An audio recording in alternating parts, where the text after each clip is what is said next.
I think this is my favorite Drake album since If You're Reading This Is Too Late, right? I think that was the last time we, as a Drake fan, we got a Drake album where he wasn't really trying to put songs that appeal to other fan bases of his on the same album, which is why I like this 3 album release, right? If you love the R&B singing Drake, if you're a fan of it, Marvin's Room type of Drake or a brand new, he gave you a big T, right?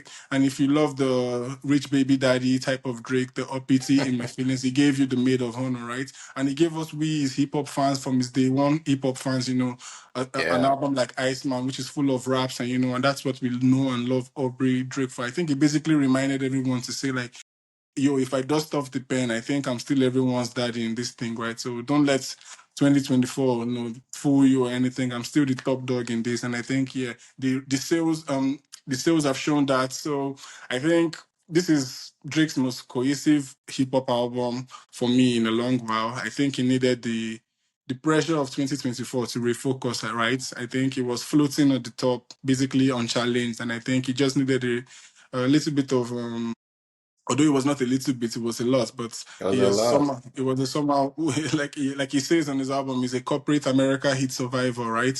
So like it was not just a rap battle. I think he had corporations going against him, and I think at the point, based on his lawsuit, he was alluding to the point that his own record label was going against him too. So this is a triumphant way to return for him. I think coming back with a #1 album, still showing everybody that he's able to do numbers even when quote and unquote, everyone is against him. Yeah, I think I love the album to be fair. Yep. I have to agree with most of what you said, and honestly, I love the album also. But it's sort of sounding like most of the tracks on the album are your favorite tracks. So you obviously you're bumping this album, and it's not just Heavy, heavy, heavy, one or two heavy. vibe. I'm gonna go back to Run to Atlanta though.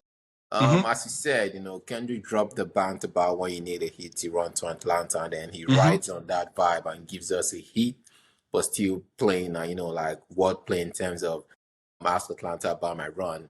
I think maybe just for the sake of being the big man, probably skip that track, in terms of maybe you don't have Future on the album. But well, we did talk about it and predict that Future was gonna be on the album. So I guess hopefully Future being back on the album sort of ends this whole beef tirade, and people can just get back to making good music and making the hip hop community bop once again.